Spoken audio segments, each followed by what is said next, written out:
Nangutang naman tong lalaki sa babae na sa tong tao sila.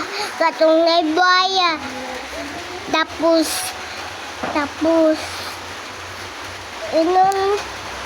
inon tong auntie ng tanak.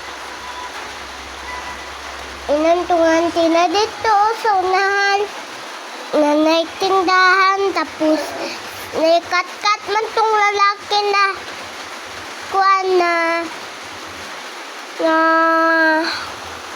nag-deliver. Tapos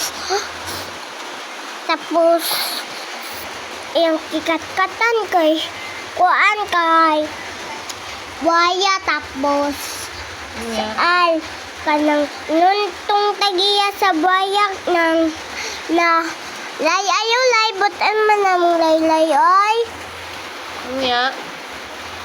lak na Bata, oy,